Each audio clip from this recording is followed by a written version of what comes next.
ओम नमः सिद्धेभ्यः।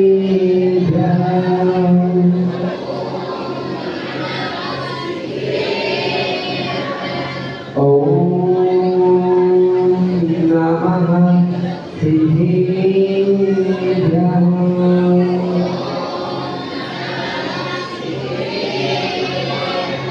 ओम नमः सिद्धेभ्यः।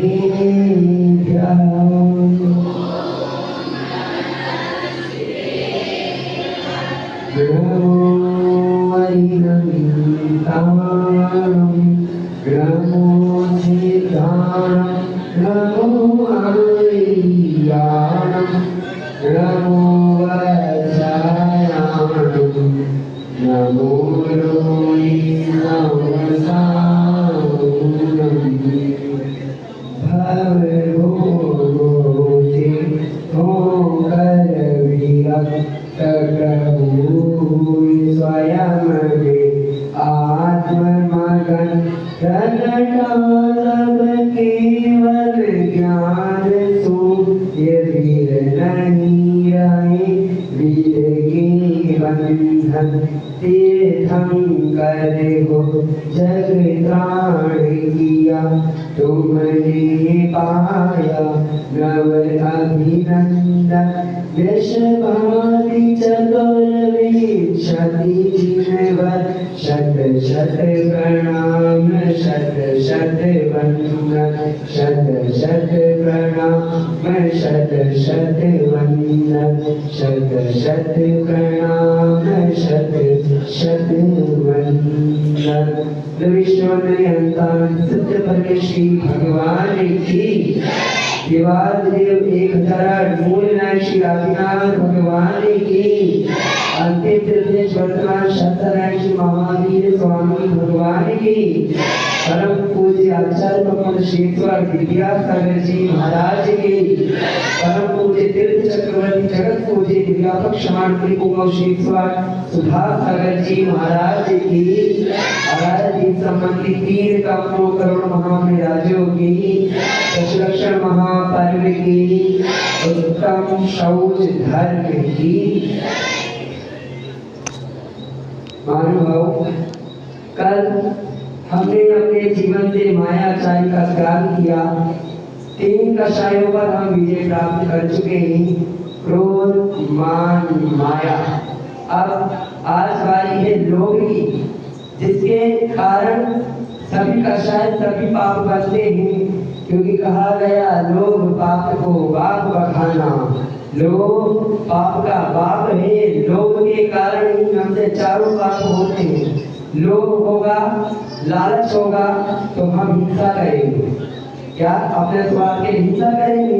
लोभ होगा, मायाचारी करेंगे, झूठ बोलेंगे, लोभ के लिए चोरी करेंगे, लोभ से खुशी होता है। तो पाप का बाप लोभ है, लेकिन पाप का साथ नहीं छोड़ रहे थे। हमारी जिंदगी से लोभ हमसे दूर नहीं जा रहा है। मोक्ष मार्ग की ओर अग्रसर है हम।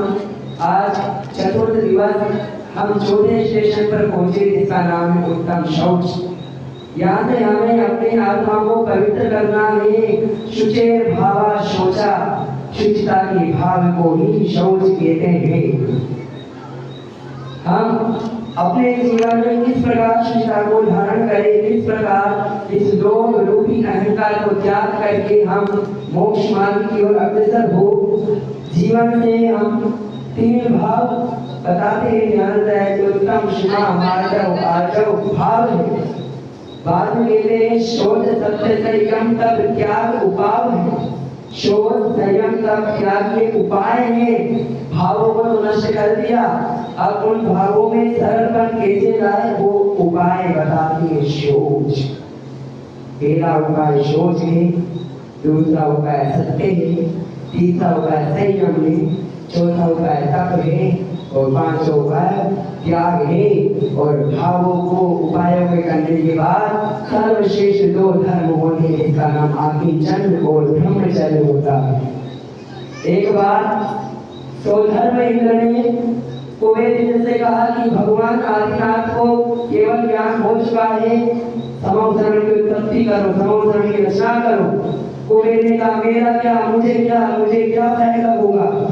सौदामित्र ने कहा जब तुम्हारे द्वारा नवनिर्मित समावसरण में भगवान आदिनाथ विराजेंगे तो तुम्हें कितनी प्रशंसा मिलेगी, तुम्हारी तारीफ होगी, स्वर्गों में तुम्हारा डंका बजेगा।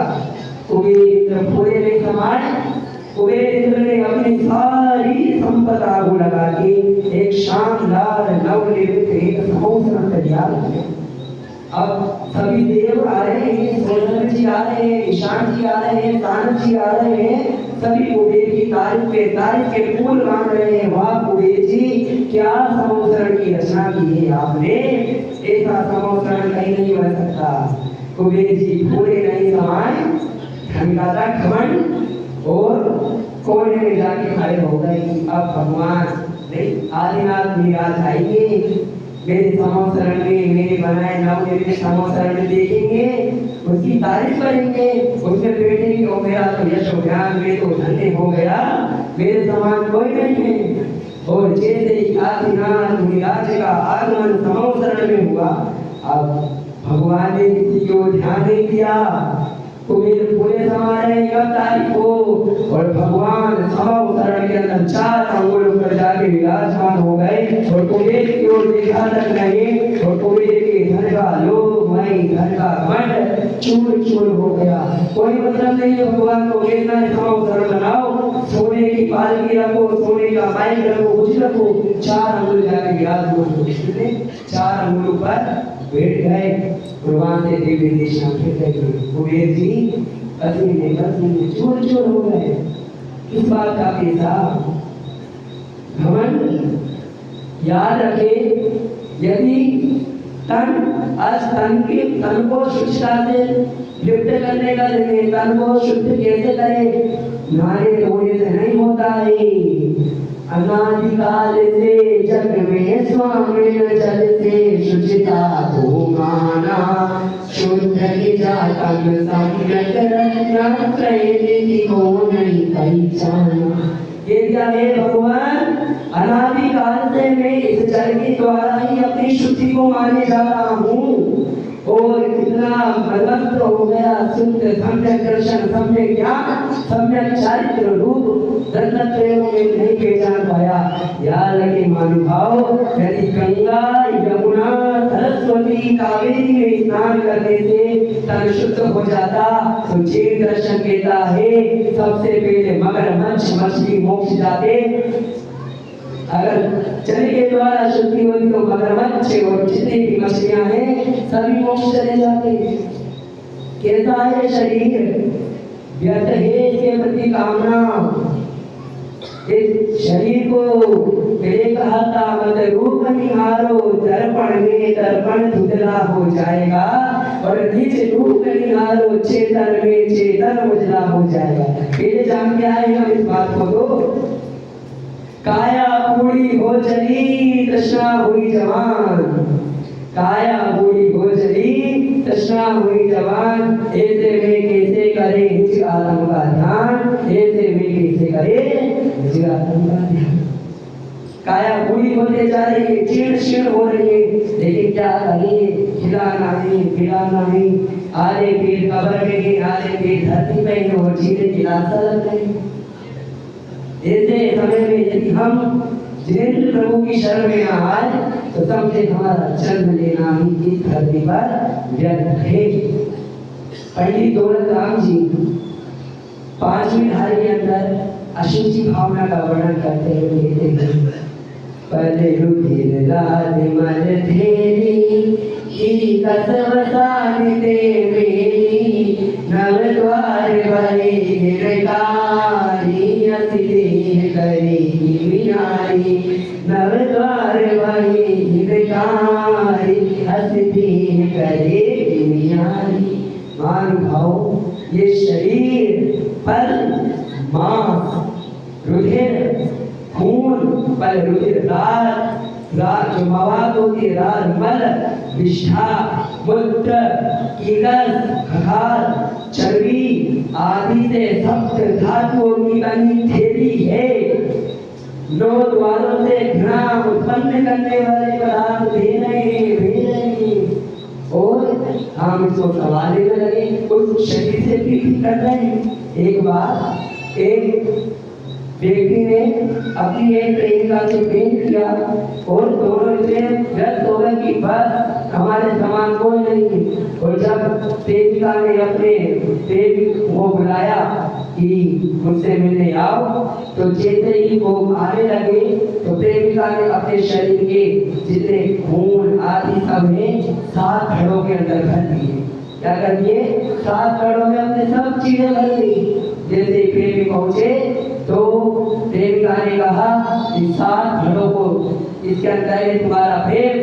तो जैसे ही प्रेमी ने 7 घड़ों को गाड़ा तो उसमें एक निष्ठा बनी, एक में खटाल है, एक में चर्बी है, एक में खून है, एक में मांस है। प्रेमी ने कहा ये क्या है? प्रेमिका ने कहा इसी से तो तुम प्रेम कर रहे हो, इसी से तो तुम प्रेम कर रहे हो। ये शरीर किसका है? 7 धातुओं का पिटारा है।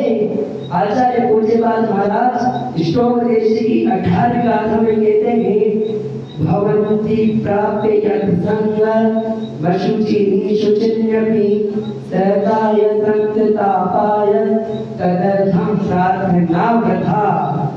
दुनिया में जितने भी अच्छे पदार्थ हैं वे सभी इस शरीर का संयोग पाकर के अशुद्ध हो जाते हैं। इतना अशुद्ध है ये शरीर। हम तन को कपड़े पहनाते हैं, हमारे वस्त्र गंदे हो जाते हैं। होते ही नहीं होते?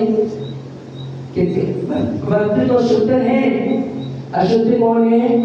शरीर अशुद्ध है। उसका संयोग पाकर बेचारे कपड़े गंदे हो गए। बढ़िया बगीचे से फूल तोड़ के लाए, उसकी माला बनाई बिल्कुल सुगंधदार गुलाब की, और किसी को पहना दी, बेचारे माला मुरझा गई। इसका सहयोग पाकर, शरीर का सहयोग पाकर तेल, पाउडर, क्रीम, चंदन सब लगाया, पसीने के अंदर आके भीग गए। बढ़िया 56 पकवान खाए मस्त और सब इष्टा के रूप में परिवर्तित हो गए। 6 रसों का आनंद लिया, मूत्र के रूप में भीग गए। ये शरीर क्या है? यह है शरीर की दशा। केसर चंदन पुष्प सुगंधित वस्तु देखताई देह परसते होय अपावन नित दिन मल जाई।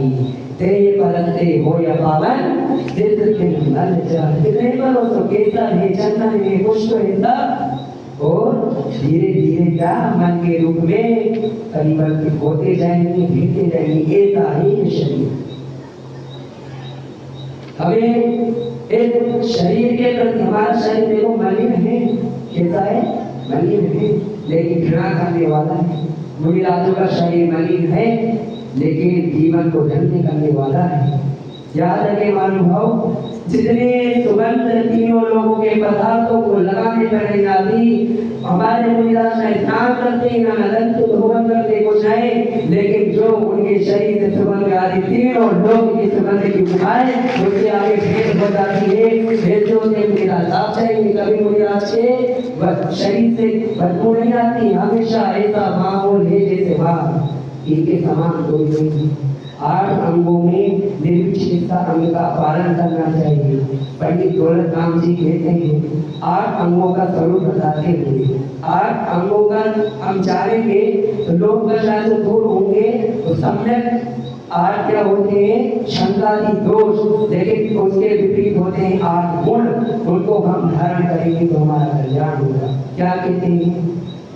जिनवचे में शंका न धारे दृश्य अवसुख वांछा भागी मुनितन मलिन ना देखी नावे तत्व को तत्व पिछानी निष्गुण अरूपरे ओ गुण ढाकी वाणिज्य धर्म बढ़ावी कामादिक कर बसते छिगते निज पर को सुधीरावी धर्मी सो गो वच प्रीति सम मैं बढ़ावे। जी कहा आज हम जिनेन्द्र भगवान के द्वारा कहे गए जो वाक्य है उनमें शंका नहीं करना। जो कह दिया बस कह दिया, ये संकेत हम उनका पालन करते हैं। धर्म को धारण कर लिया और धर्म को धारण करने के बाद हम संसार के सुखों की इच्छा ना करें, वो अधिकांश अंग। मुनियों के मलिन शरीर को देखकर कभी घृणा मत करना। याद रखना मानव, जिन्होंने मुनिराजों का अपमान किया है, मुनियों के शरीर को देखकर घृणा किए, नरक के अंदर आयु बांधे। चाहे आप राजा श्रेणी को देख लो, चाहे दक्ष कुमार मुनि के ऊपर सीढ़ी चलाने वाले राजा को देख लो, चाहे यशोधर मुनि के गले में मरे हुए सर्प डालने वाला तो राजा श्रेणी था। कितने ही शिवा ने कभी अपमान किया होगा मुनिराजों का, कुष्ठ रोग हुआ, दर्द की ठोकरें खानी पड़ी। कभी भी मुनियों के मलिन शरीर को देखकर घृणा मत करना। कभी भी मजाक मजाक में हंसी हंसी में मुनियों की बुराई मत कर देना। याद रखना, ऐसे नीच आश्रम कर्म का बंद होगा। नीच गति में क्या कहीं भी आप स्थान पाने लायक नहीं बचेंगे। निर्विचिकित्सा, अमूढ़ दृष्टि, तत्वों में समानता रखना, अमूढ़ दृष्टि, उपगुहन, दूसरों के अवगुणों को छिपाना, दूसरों के गुणों को प्रकट करना और खुद के गुणों को छिपाना, उपगुहन। गाय जिस प्रकार अपने बछड़े से प्रेम करती है, उस प्रकार अपने समाज के लोगों से प्रेम करना, ये वास्तव में होता है। और भगवान महावीर के धर्म की ध्वजा लेकर उनकी प्रभावना करना, प्रभावना अंग के रहता है। एक बार एक व्यक्ति था, सेठ व्यापार करने विदेशों में जाया करता था, हीरा अपना सब कमा के लाता है ना। तो वो जहाज से आता, जो कि पहले के समय में रेल थी ना विमान थे, जहाज के माध्यम से व्यापार हुआ करता था। अब सेठ जी थे बड़े लोभी और कंजूस प्रवृत्ति के, तो उनके एक मित्र ने कहा, सेठ जी आप तैरना सीख लो, 7 दिन के अंदर तैरना सीख जाओगे। क्या कहा? सेठ जी आप तैरना सीख लो, 7 दिन में तैरना। बोले 7 दिन में तो कितना दिन कमा लूंगा। क्या कहा? 7 दिन तो मुझे तैरना सिखा रहा है, 7 दिन में तो मैं कितना धन कमा कर ले आऊंगा। तो एक व्यक्ति ने सेठ जी से कहा, चलिए आप तैरना मत सीखिए, आप एक युक्ति बताते हैं। क्या कहा? आपको एक युक्ति बताते हैं। बोले क्या? हाँ बताओ, जल्दी बताओ क्या है। तो सेठ जी आप मालूम कर दी, चलिए आप जाते कभी नाव पर गई तो बोले हाँ क्या करें। बोले सेठ जी तुम एक पीपा रख लो। क्या कहे? पीपा रख लो, और जब फिर तुम्हारी नाव पलटने लगे तो तुम सारे हीरे मोती जवाहरात सब पीछे भर देना। क्या कहा? सारे उसमें भर देना। चलो सेठ जी को युक्ति मिल गई। हाँ, तो सेठ जी ले चले 7 पीपे अपने साथ कांधों पे ढाक के कमा के आ रहे थे विदेश से। और जैसे आने लगे और नाव पलटने लगी, सेठ जी को याद आया है पीपे तो है मेरे पास, मेरा धन तो बचेगा। तो सेठ जी ने सारे हीरे मोती पन्ना जवाहरात सब पीपों में भर दिए और नाव पलटने लगी। सेठ जी पीपों को कांधे में बांध के कूद पड़े समुद्र के अंदर और सेठ जी का धन बचा ले गया। सेठ जी चल बसे ऊपर और फोटो फ्रेम के अंदर आके ले गए। क्या इतना लोग अच्छा है? नहीं, इतना लोग हमें नहीं करना है। सेठ जी ऊपर चले गए, धन दौलत नहीं। भगवान महावीर के जो जीर्ण धर्म के हीरे मोती है उनको लूट लो, क्योंकि कहा गया है जिन जिन ने मोती लूटे वो ही माला माल हुए। दौलत के जो बने पुजारी आखिर में कंगाल हुए। सोने चांदी वालों सुन लो बात सुनाऊं खरी खरी। ले लो रे कोई वीर का प्यारा शोर मचाऊं गली गली। इनकी शरण में आ जाओ, इनके मोतियों को ढूंढ लो। संसार के जो मोती है वो अपने आप मिल जाएंगे। भगवान की शरण में आ जाए, आप उत्तम सोच धर्म के अधिकारी बन जाएंगे। लोग 2 प्रकार का होता है। कितना? लोग 2 प्रकार का होता है, प्रशस्त लोग, एक अप्रशस्त लोग। मोक्ष सुख की इच्छा रखना प्रशस्त लोग कहलाता है, और संसार के सुखों की इच्छा रखना अप्रशस्त लोग कहलाता है। मानवा कौन सा लोग अच्छा है? कौन सा लोग अच्छा है? प्रशस्त लोग अच्छा है या मोक्ष की इच्छा रखे? भगवान महावीर स्वामी ने कहा, किसी ने पूछा भगवान महावीर से मोक्ष का है। महावीर भगवान ने कहा इच्छाएं खत्म हो जाए और उम्र बाकी रह जाए, इसी का नाम मोक्ष है। और उम्र पूरी हो जाए, इच्छा बाकी रह जाए, संसार पतन का कारण है। आचार्य कुंत महाराज ने कहा है, यदि थोड़ी सी भी इच्छा संसार में है तो आपको कभी मोक्ष नहीं हो सकता। 3 व्यक्ति हुए जैन धर्म में, तीनों के लिए आचार्य ने वाणी कही, एक गृहस्थ, एक श्रावक, एक मुनि। महाराज जी ने कहा, गृहस्थ से तुम बोलो, क्योंकि तुम्हारा बोले बिना काम नहीं चलेगा, तुम्हें बोलना पड़ेगा, जब जाके तुम्हारा कार्य होगा। गृहस्थ से कहा तुम बोलो, श्रावक से कहा तुम बोलो मत, बात सुनो, मुनियों को सुनो। और मुनियों के लिए कहा गया कि जब कोई बोले तभी बोलो, तभी हमारे महाराज कोई बोलता है तब बोलते हैं, और उनका बोलना ही प्रवचन के रूप में परिवर्तित हो जाता है। और जो भगवान की प्रवचन वाणी में अमृत पान कर लेता है, उसके युग युग तक धन्य हो जाती है। एक लेखक हुए, बहुत प्रसिद्ध है जैन धर्म के, उनका नाम जिनेन्द्र कुमार जी है। नाम सुना है किसी ने? लेखक की बड़ी बड़ी पुस्तकें उन्होंने पढ़ी जाती है। जिनेन्द्र कुमार जी का जब जन्म हुआ, माता पिता ने बड़े ही हर्ष के साथ उनका नाम जिनेन्द्र रखा, लेकिन कभी जिनेन्द्र भगवान के आगे वो गए नहीं। क्या कहा? कभी भी जिनेन्द्र भगवान को उन्होंने शीश नहीं झुकाया। वो कहते थे क्या हो जाए धर्म में, भगवान को सिर झुकाने से क्या मिलता है? कुछ नहीं मिलता, सब पाखंड है, कुछ नहीं होता है। और बड़े लेखक हुए, बड़ी बड़ी पुस्तकें, बड़े बड़े किताबें लिखी, फेर उनकी फेर कॉलम की इतनी अच्छी। लेकिन एक दिवस जिनेन्द्र कुमार जी को लकवा मार गया, पेरा लाइन आ गया, हाथ पे लेकर मुंह सिमट गया, अस्पताल में भर्ती करने के लिए कहा गया। अस्पताल में जिनेन्द्र कुमार जी को भर्ती कर दिया गया। लोग मिलने आते, परिजन आते, दया भाव दिखाते। बेचारे जिनेन्द्र कुमार जी क्या करते, आंखों को गर्म करके आंसू बहाए करते कि वे बोल कर नहीं पा रहा हूँ। लिखने वाला कभी खुद नहीं बोल पा रहा है, इतनी बड़ी बड़ी किताबें लिखने वाला खुद ही किताबें नहीं पढ़ पा रहा है। परिजन आते, अब जीने की उम्मीद नहीं थी। डॉक्टरों ने जवाब दे दिया कि अभी हमेशा ऐसे ही रहेंगे, इनका कोई इलाज नहीं। अब क्या करें? तो एक समझदार डॉक्टर आए, उन्होंने कहा कि इनके आराध्य भगवान का इनको चिंतन करवाओ।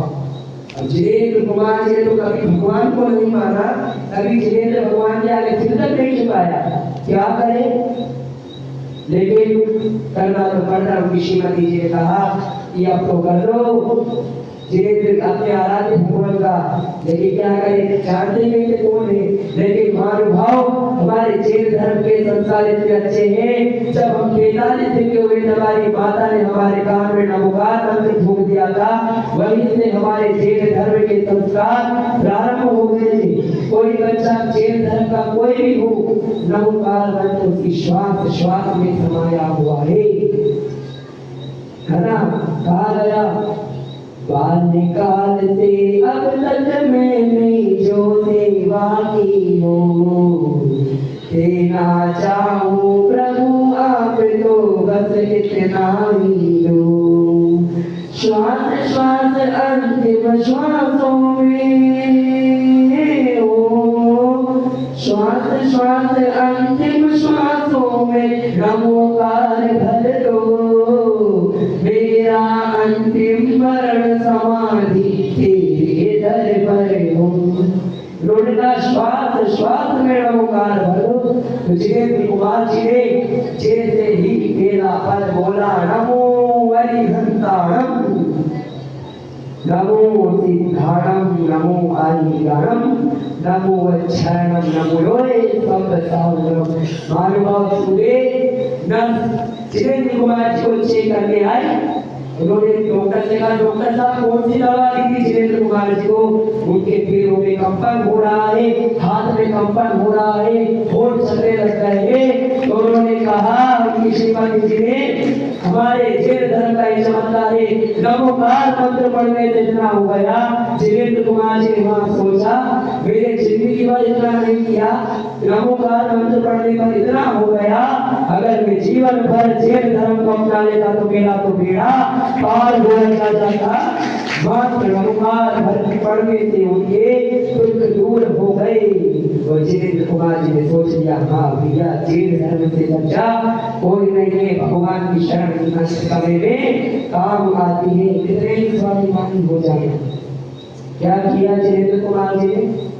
तन का स्नान नहीं किया, मन से स्नान किया। क्या किया?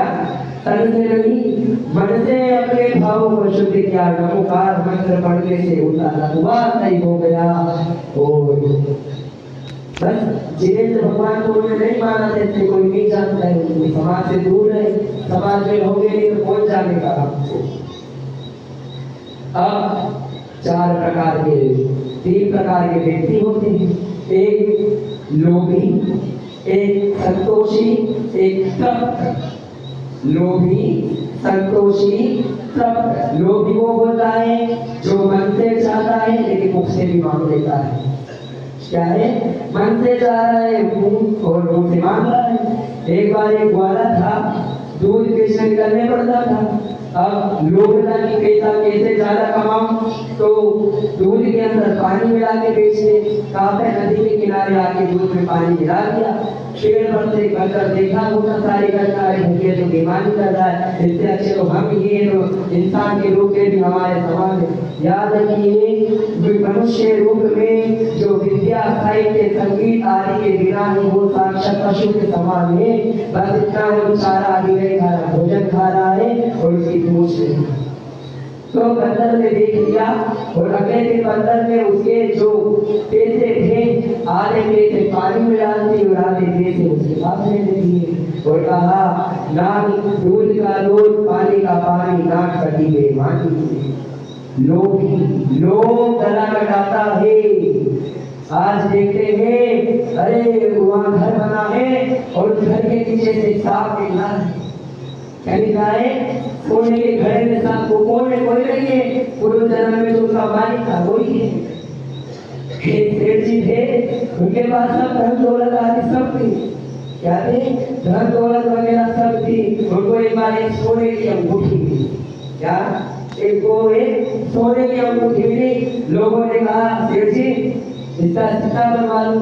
बोले नहीं, बोले कलश बनवा लो। सेठ जी बोले क्या करना है? अंगूठी सोना खिंच गया तो क्या कहा? सोना खिंच गया तो क्या करेंगे? और हुआ सेठ जी की उम्र धीरे धीरे बढ़ते गई, अंगूठी वही रह गई। सेठ जी फोटो फ्रेम के अंदर आके फिट हो गए, अंगूठी वही रह गई अलमारी के अंदर, तिजोरी बड़ी रह गई, सेठ जी ऊपर चले गए। लोभ के द्वारा हम जीवन में पतन को प्राप्त होते हैं।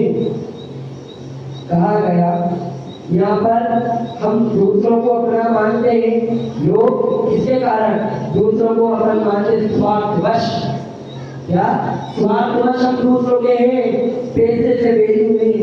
पंडित गोरख राम जी कहते हैं शुभ अशुभ कर्म फल जेते भोगे जिए कहते थे सुधता राहो रफी सब स्वार्थ की भी सुधता राहो रफी सब स्वार्थ के।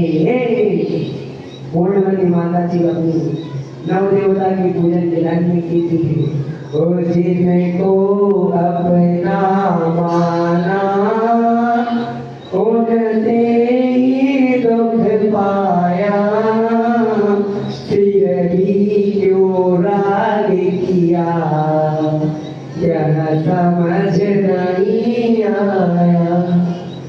दूसरे का पुत्र मित्र धन शुभ जितने भी आपको शुभ अशुभ कर्म मिलेंगे सब आपको खुद को ही भोगने पड़ेंगे। कोई रोगी हो गया तो कोई ना पत्नी सहन करेगी आपके रोग को, ना पिता करेंगे। जो कर्म है वो खुद को ही सहन करने पड़ते हैं या फिर वो सब स्वार्थवश आपके बने हुए हैं। वृक्ष वृक्ष पर पंछी चारों दिशाओं से आते हैं और प्रातःकाल होते ही उड़कर चले जाते हैं। यदि ये सब आपके होते पुत्र मित्र स्त्री आदि तो आपकी आज्ञा के बिना आपको छोड़कर परलोक को गमन नहीं करते। बस पूर्ण रूपी वृक्ष पर आ गए, आयु पर्यंत ठहर गए, बस हो गया कार्य नहीं। बस पिताजी स्वार्थ बचे, पिताजी पढ़ा दो, मुझे ये बना दो, मुझे सही हुआ, पिताजी को घर से लात मार के वृद्धाश्रम भेज देते हैं।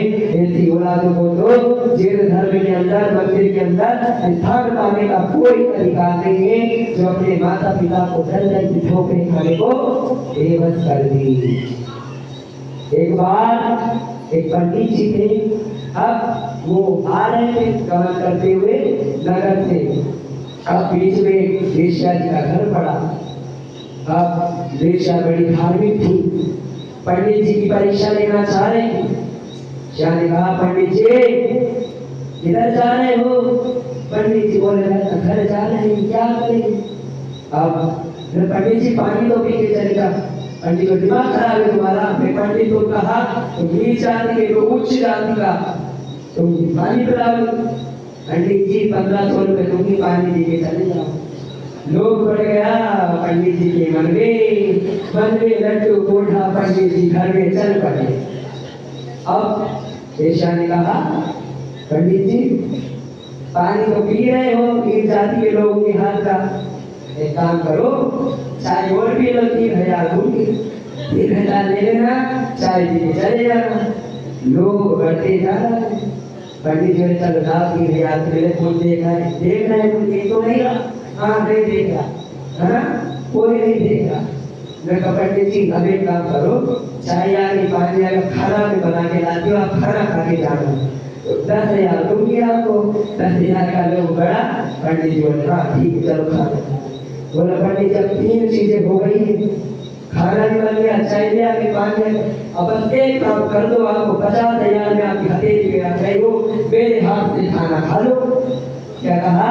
मेरे हाथ से खाना खा लो। पंडित बोले नहीं कर तो जन्म लागेगी, क्या करें?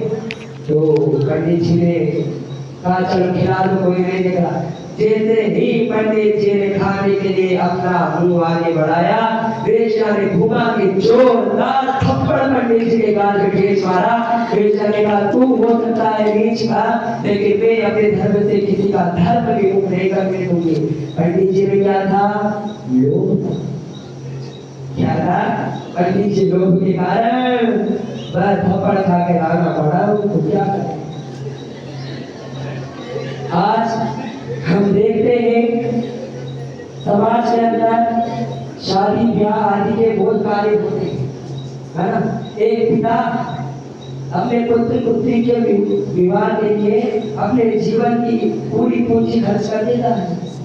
हम लालची होते हैं, भोजन के अंदर जाते हैं, वहां देखते भैया मिठाई कम है, सब्जी कम है, बाहर आकर उस पिता की बुराई करते हैं कि उसने ये कम बनाया, ये कम था, मिठाई नहीं बनाई, सब्जी नहीं बनाई, नमकीन नहीं बनाई, और उसकी बुराई। याद रखना मालूम उसके खून पसीने की सींची हुई खून के एक खून की एक कमाई होती है, वो मात्र अपने पुत्र पुत्री के लिए लोग व्यवहार में बना है, इसलिए उस पैसे को खर्च करता है ना। और हम जाके बुराई करते हैं। याद रखें वो पैसों के नौकरी ससुराल वाले, एक पिता अपनी कन्या को पाल पोस कर बचपन से उसको पढ़ा लिखा कर परिपक्व बनाकर आपके घर में भेजता है, और आप मात्र दहेज के कारण, जो दहेज के लोभी हैं, ध्यान करके सुन ले, जो दहेज के कारण बने हैं लोग, पैसा आए, ध्यान रखे वो ससुराल वाले इंसान के रूप में राक्षस बन के बेटे हैं। बात दहेज लोग इसमें, और वो पुत्री बेचारे हमेशा जो गई अपने पिता जो पिता के वंश को छोड़ के पराया घर में गई, वापस उसको प्रताड़ित किया जाता है। किसके कारण? लोग के कारण, दहेज के कारण। याद रखना महानुभाव, जब हमने एक घटना पढ़ी थी मोबाइल के ऊपर, आपको शेयर कर रहे हैं। याद रखना, जब बेटी का विवाह करे, बेटी से कह देना बेटी तू पराई नहीं, हम तेरे हैं। और याद रखना, लोभ के कारण, दहेज के पराए लोभियों के कारण आपकी बेटी का निधन हो जाए, इससे अच्छा है अपनी बेटी को अपने घर में बुला लेना, क्योंकि जीवित बेटी घर में है वो अच्छा है, लेकिन मरी हुई बेटी की लाश उस घर से आए वो अच्छा नहीं होगा। इसलिए कभी बेटी को अकेला न छोड़ेंगे, हम तुम्हारे साथ हैं। कुछ नहीं है, ये दुनिया कुछ नहीं करती है, ये बात आपकी जब कामयाबी हासिल हो जाती तब आती है। संघर्ष देखने कोई नहीं आता। देखिए हमने घटना, बुराई करने सब आते हैं, बचाने कोई नहीं आता। अभी दिल्ली की एक घटना हुई थी, एक बालिका को मार दिया गया, लोग जा रहे थे, किसी ने नहीं बचाया। आप चिंता ना करें, ये दुनिया है, ये दुनिया बस बुराई की है, अच्छा यहाँ का संघर्ष कोई नहीं देखेगा। पिता अपने बस माता को ऊपर दिखा दिया जाता है तस्वीर के अंदर, उस पिता को हमेशा नीचे दिखाया जाता है जो अपने पैरों के अंदर फटे जूते पहनता है और अपनी औलाद को कांधे पे बिठा के दुनिया को कहता है कि मैं जा देख रहा हूँ, दूसरी नजर पड़े, मेरी औलाद उससे ज्यादा देखे। माता तो बस एक दिन का भविष्य बनाती है, पिता तो आपके युग युगांत तक का अपना भविष्य बना जाता है। और अगर उस पिता में आप ऋणी ना रहे तो आपका जीवन, हमारा जीवन निरर्थक है, हमारा जन्म लेना मात्र पशु के समान है। कोरोना के अंदर लोगों ने बहुत लालच किया, मजबूरी थी, क्या थी वहां पे, तो लोगों की मजबूरी थी कि कैसे अपने परिवारजनों को बचाए, कैसे परिजनों को बचाए, क्या करे। और लोग किराना की दुकान में भाव बढ़ा दिए, मजबूरी के बाद दवाइयों के भाव बढ़ा दिए, हर चीज महंगी कर दी लालच के कारण। और आपके उस लालच के कारण जिस पांडाल में जितने बेटे हैं, यदि एक के लालच के कारण कोई आपके पास कोई मजबूर आया हुआ होगा और आपने अपने लालच के कारण उसे भगा दिया होगा, तो याद रखिए इतने पाप कर्म का आपने बंद कर दिया कि उसका कोई तोड़ नहीं है। भाव हमारे शुद्ध हो, लोभ रहित हो। उस मेंढक के कितने भाव थे, लोभ रहित थे, कोई लालच नहीं थे कि भगवान के समम शरण में भगवान की पूजन करके जाऊं, भगवान महावीर के समम शरण में। राजा शेर का हाथी आ रहा था और उस हाथी के नीचे उस मेंढक को भाव से पूजन करेंगे, बेचारा मेंढक कुचला गया, लेकिन भाव ऐसे शुद्धता थी कि स्वर्ग में जाके देव हुआ और वो देव करके भगवान के समम शरण में पूजन करके आया। भाव निर्लोभ भाव से लोग उठाने को। आज जितनी समाजों के अंदर जो लोग हैं, युवा है, वो निर्लोभ भाव से कार्य कर रहे हैं। जो समाज निर्लोभ भाव से, जो कमेटी निर्लोभ भाव से चल रही है, वो प्रशस्त होगी, क्या समाज तरक्की होगी। हमें पता है बहुआ समाज बिल्कुल निर्लोभ समाज, जो आपके पदाधिकारी है, बिल्कुल हमने देखा सुबह 5 बजे से लेकर रात के 12 बजे तक लगे रहते हैं। जोरदार ताली आपकी कमेटी के लिए, कई प्रसादों के अनुमोदना करने का भी कार्यक्रम होगा।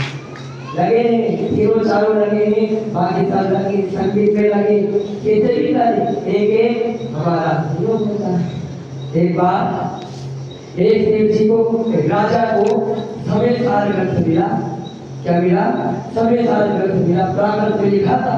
राजा जी घबराए, क्या लिखा है, कैसे पढ़े। राजा जी ने घोषणा कर दी, जो विद्वान मुझे इस ग्रंथ को पढ़ाएगा मैं उसे आधा राज्य दे दूंगा। कहा मैं उसे आधा राज्य दे दूंगा। कई विद्वान है, सबने पढ़ाया राजा को, अर्घ्यात भावार्थ अर्थ भावार्थ सहित। राजा पढ़ भी लेता, राजा को समझने में नहीं आ रहा, तो राजा बेचारे सभी विद्वानों को भगा दिया करता, बेचारे विद्वान चले जाया करते, क्या करें। तो अब एक विद्वान आया, बड़ा होशियार था, बड़ा बुद्धिमान था, परिपक्व था। उसने राजा जी को अर्घ्यात भावार्थ हिंदी अर्थ सहित पूरा समय सार ग्रंथ पढ़ाया। क्या पूरा समय सार ग्रंथ पढ़ा। राजा जी को तो लालच था, क्या करे, आधा राज्य देना ना पड़ जाए, तो राजा जी ने उस विद्वान को भी भगा दिया। विद्वान होशियार था, अपने गुरु को लेकर आ गया। क्या करा, अपने गुरु को लेकर आया। गुरु जी ने पूरी बात जानी, पूरी।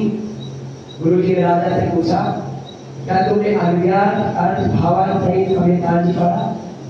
बोला हाँ पढ़ा, इन्होंने पढ़ा है। और क्या तुम्हें समझने में आया? तुम्हें समझने में नहीं आया। विद्वान से पूछा क्या तुमने इनको अज्ञात अर्थ भावार्थ सहित अच्छे से पढ़ा है? बोला हाँ पढ़ा है, तो बिल्कुल अच्छे से समझाया। तो बात गुरु जी ने बात जानी। गुरु जी ने शिष्य से कहा यदि तुझे समय सार समझने में आ जाता, तू समय सार को समझ लेता तो तू आधे राज्य के लोग में नहीं पड़ता। और राजा से कहा यदि तू समय सार जैसे ग्रंथ की गाथाओं को समझ लेता तो तू पूरे राज्य का त्याग कर देता। और गुरु ने कहा मैं 1 वर्ष से समय सार पढ़ रहा हूँ, मुझे नहीं आता समझने में, लेकिन आज समझने में आ गया और मैं वैराग्य की ओर जा रहा हूँ और मोक्ष को धारण करके वैराग्य को धारण करके सिद्ध शिला पर विराजमान हो जाऊंगा। वैराग्य समय सार की एक गाथा ऐसी है कि वैराग्य को उत्पन्न करेंगे। हमने उससे बताया कि आचार्य श्री खंडना कि समय सार एक बार पढ़ने में वैरागी हो गए और उनको वैराग्य समझ में आया, वो धन के लोग में चक्कर में पड़े हुए। महानुभाव ऐसे लोग से हमें अवश्य बचना चाहिए। जीवन के अंतिम क्षणों के अंदर भी हम लोगों को रखेंगे, कहा जाके हमारा कल्याण होगा। हम मरने की ओर बढ़े, इस धरा पर सब धरा ले जाएगा। अभी तो सोच ले भैया वरना बाद में पछताएगा। अभी तो सोच ले भैया वरना बाद में पछताएगा।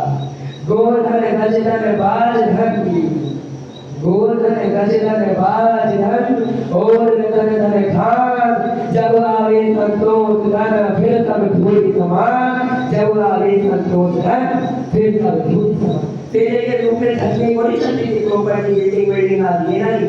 पहले तो गाय का धन हुआ करता था, जिसके पास जितनी ज्यादा गाय उतना अमीर, जिसके पास जितने ज्यादा भीड़ उतना अमीर।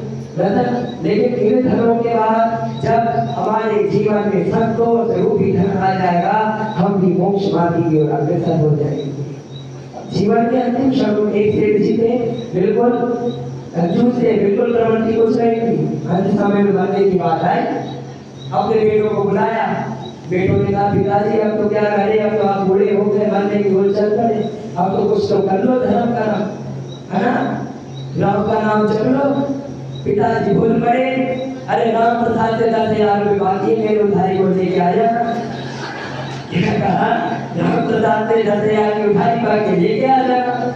अब अरे पिताजी क्या करे, राम नहीं तो भगवान का नाम जप। अरे बेटा अच्छा नाम दिलाया भगवान का, के 20,000 बाकी वो भी लेकर आ जाना, उधारी बाकी ले गई। बोले भैया तुम्हारा कुछ नहीं हो सकता। एक बेटा बोल पड़ा, हे भगवान, हे पिताजी महावीर की शरण में चले जाओ। अरे महावीर प्रसाद से भी 50,000 की उधारी बोल दिया। ऐसे लोगों के जीवन में धन की है एक बार बचने पे बुलंद भी धर्म की आवाज निकालती है। और अगर आदमी को बचा दिया जाए तो आदमी धन बचता है। बुलंद धर्म की आवाज निकालती है और आदमी धन कर ले जाता है। सुबह से शाम तक दौड़ता है आदमी, सुबह से शाम तक दौड़ता है आदमी, दौड़ते ही दौड़ते तब तोड़ता है आदमी। 2 रोटी 4 रोटी 2 लंगोटी, 4 रोटी 2 लंगोटी, 4 कच्ची जमीन, 3 चीजें जिंदगी में जोड़ता है आदमी। सुबह से शाम तक दौड़ता है आदमी।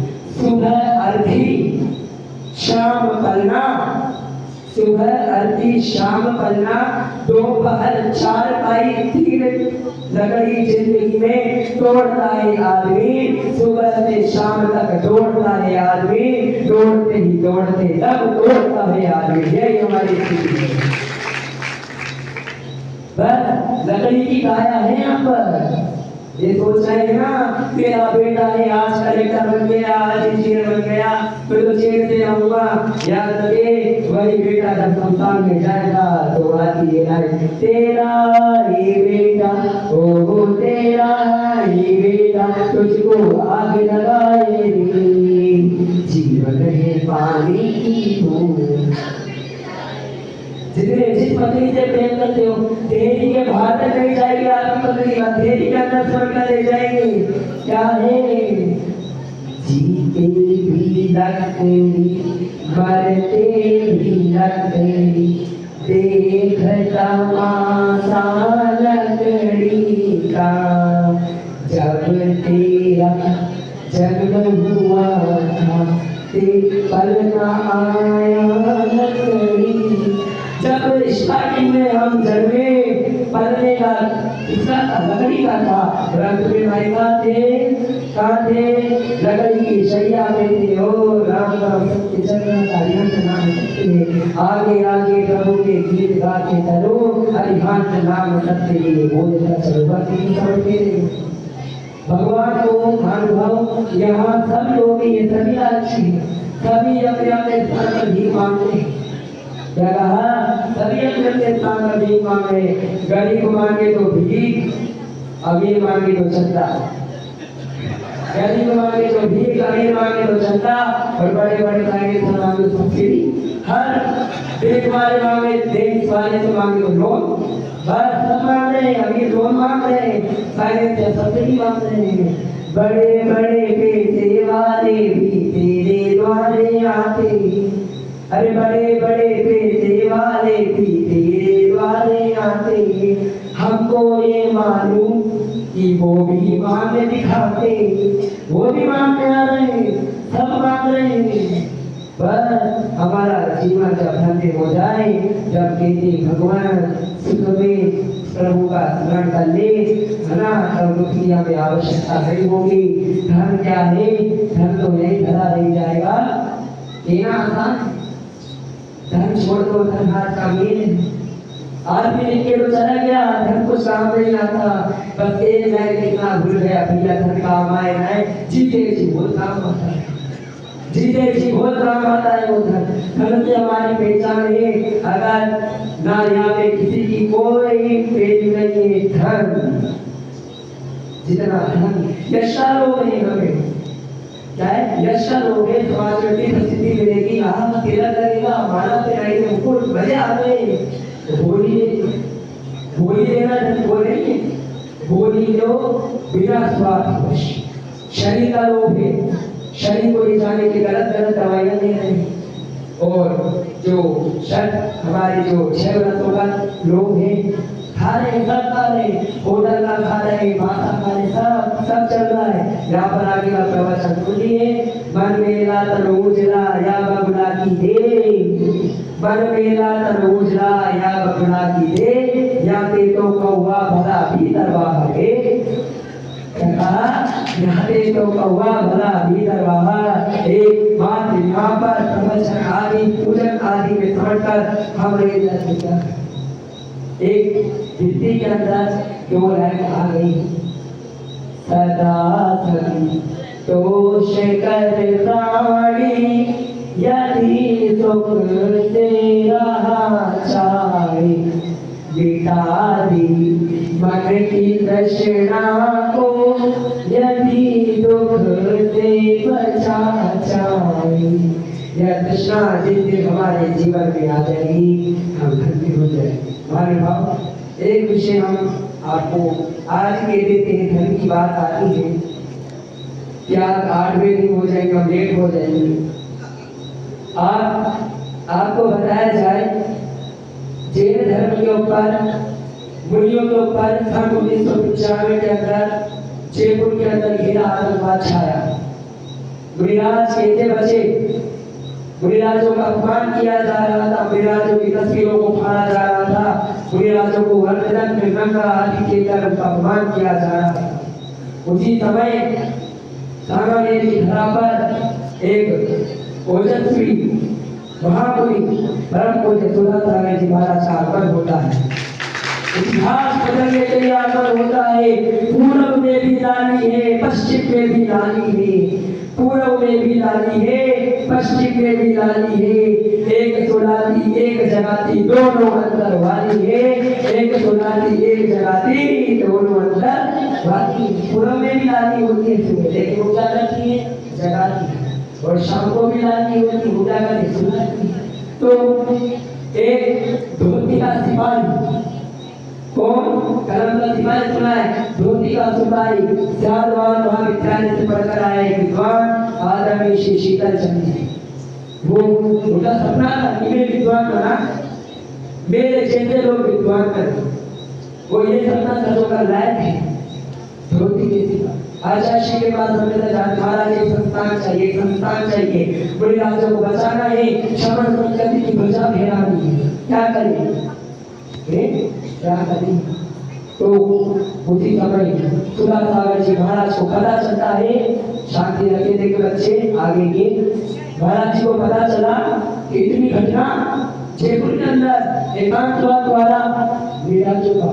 महाराज जी को रात को नींद नहीं आई, घबरा गए महाराज जी, क्या होगा मेरे जैन धर्म का, भगवान महावीर के वचनों का? अगर इस प्रकार एकांतवाद बढ़ता चला गया, अनेकांतवाद की ध्वजा कौन फहराएगा? विराज रात भर सोचते रहे, सुबह कहते हैं ना सूर्य का सूर्य जो उदय होता है इतिहास बदलने के लिए होता है, और वह सूर्य उदय इतिहास बदलने के लिए हुआ। विराज की सभा लगी, विराज की प्रवचन सभा लगी, वैसे विराज सुधा सागर जी महाराज ने कह दी अब एक संस्थान चाहिए, ताकि क्योंकि विराज हर जगह नहीं जा सकते, हमारे बाबू विराज हर जगह नहीं जा सकते, हर नगर में, हर गांव में, हर बस्ती में, हर शहर में, तो क्या करें? उन्होंने कहा विद्वान चाहिए।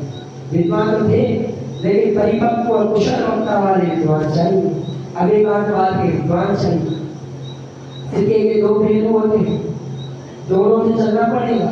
अगर हम एकांतवाद की घट पटाएंगे तो हम सौ मिथ्या दृष्टि के बराबर हैं, और यदि हम अनेकांतवाद की विपुली बजाएंगे तो हम सौ मिथ्या दृष्टि के बराबर। दोनों से वैसे भावना होगी, वैसे समाज से लोगों महाराज जी ने कहा संस्थान, और उस प्रवचन सभा से इतना तो धन इकट्ठा हो गए कि श्रवण संस्कृति संस्थान की स्थापना हुई उस प्रवचन सभा में। और 1 सितंबर 1996 इतिहास का गवाह बना। 1 सितंबर 1996 पूरे दुनिया में, विश्व भर में इतिहास बना। तो सागर की भगवान आदिनाथ की पावन शरण में एक श्रवण संस्कृति संस्थान की स्थापना हुई। आज इसकी 27 वर्ष पूर्ण हो चुके हैं। कितने?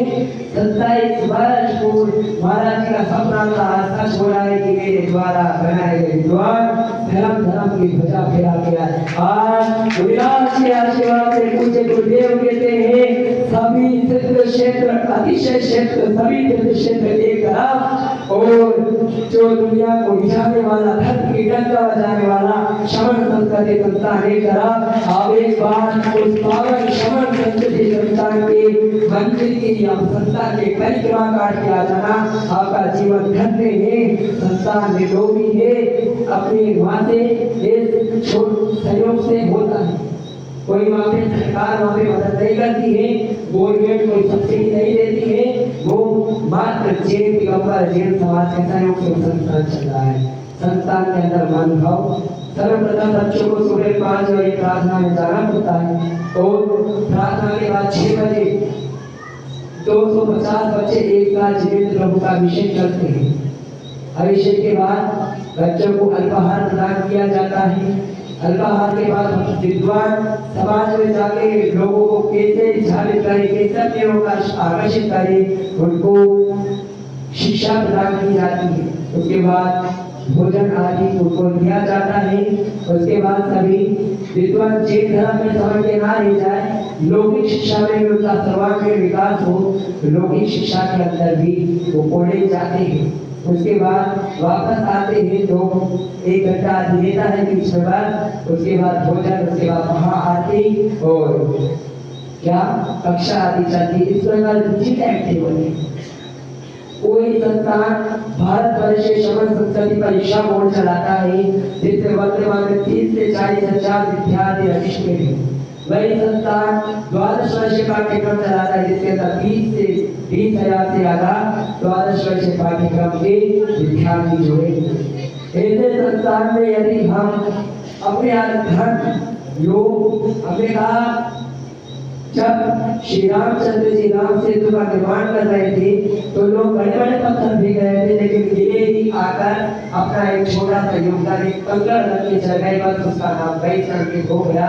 हम ऐसे संस्थान में दान आदि के माध्यम से इस संस्था को आगे बढ़ाएं, क्योंकि यदि धर्म नहीं होंगे, संस्कार नहीं होंगे, आज यदि पूज्य गुरुदेव ने वो संस्कार नहीं भुलवाया होता तो ना हम यहाँ पर बैठे होते और पता नहीं आप बैठे होते न बैठे होते, हम तो यहाँ नहीं बैठे होते, हम प्रवचन नहीं दे रहे होते और आप इतनी शांति से प्रवचन को नहीं सुन रहे होते। ये किसकी देन है? संस्थान की देन है। और उसी संस्थान में भगवान आदिनाथ ने अपनी 2 पुत्रियों को भी पढ़ाया था, ब्रह्म की सुंदरी को। पूज्य गुरुदेव